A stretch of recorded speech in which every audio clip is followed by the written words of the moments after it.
ქართული ოცნება პოლიტპატიმრების შეწყალების წინაპირობად კვლავ მონანიებას ასახელებს. პროევროპული აქციებისას დაკავებულების გათავისუფლების მოლოდინი მას შემდეგ გაჩნდა, რაც მაღალმა იერარქებმა პატრიარქის აღსაყდრების შემდეგ განაცხადეს, რომ საკითხს ხელისუფლებასთან კიდევ ერთხელ დააყენებენ, თუმცა სავარაუდოდ ოცნება არც საპატრიარქოს პოზიციის გათვალისწინებას აპირებს, რადგან დაკავებულებისაგან კვლავ აღიარებასა და სინანულს მოითხოვს. აღიარებას კი პოლიტპატიმრების თითქმის სრული უმრავლესობა არ აპირებს. მე არ ვიცი ვინ არის სინდისის პატიმარი, ეს არის თქვენი შეფასება, ამიტომ სანამ ერთი მხრიდან იქნება სინდისის პატიმარზე საუბარი და მეორე მხრიდან იქნება დამნაშავეზე, აქ შეთანხმება და საზოგადოებრივი თანხმობა და ერთობა ვერ შედგება. მომხრე ვიქნები ნებისმიერი ჰუმანური გადაწყვეტილების ზოგადად მივესალმები იმ შემთხვევაში თუ იქნება მონანიება, აღიარება. ამ ფონზე ფართომასშტაბიანი და სამართლიანი ამნისტიის ინიციატივით გამოდის ლელო ძლიერი საქართველო. ლანა გალდავამ დღეს გამართულ ბრიფინგზე თქვა, რომ ქვეყანაში პოლიტიკური კრიზისი და პოლარიზაცია ოცნებისგან ისეთი ნაბიჯების გადადგმას მოითხოვს, რომელიც დაძაბულობას განმუხტავს.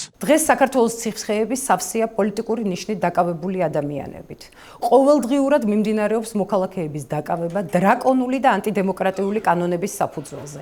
კანონების, რომლებიც ადამიანის საკუთარი უფლებების დაცვის, შეკრებისა და მანიფესტაციის თავისუფლებას უზღუდავს. აქციების დროს დაკავებული სინდისის პატიმრები რეალურად პოლიტიკური ნიშნით იხდიან სასჯელს. ამიტომ მიგვაჩნია, რომ ფართომასშტაბიანი და სამართლიანი ამნისტია უნდა გახდეს საზოგადოების შერიგების, პოლიტიკური დაძაბულობის განმუხტვისა და ჰუმანური სახელმწიფოსკენ გადადგმული მნიშვნელოვანი ნაბიჯი. ჩვენი პოზიცია არის მკაფიო.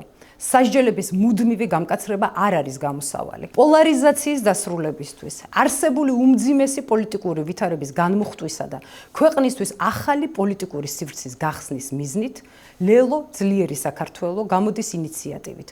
გამოცხადდეს სამართლიანი და ფართომასშტაბიანი ამნისტია. ახალი პატრიარქის აღსაყდრების შემდეგ მაღალი იერარქების პოზიციამდე იყო დეკანოზ ანდრია ჯაღმაიძის განცხადება ერთსულოვნების ეთერში. მან 2025 წლის 31 დეკემბერს თქვა, რომ კარგი იქნებოდა თუ გათავისუფლებოდნენ ისინი, ვისი დანაშაულიც მსუბუქად შეიძლება ჩაითვალოს, მათ შორის მზია ამაღლობელი. საპატრიარქოს საზოგადოებასთან ურთიერთობის სამსახურის ხელმძღვანელის თქმით, მან ხელისუფლებას ორჯერ მიმართა თხოვნით. ერთხელ კი ეს საკითხი ჯერ კიდევ მოსაყდრეობის პერიოდში შიო მესამემ ირაკლი კობახიძესთან დააყენა.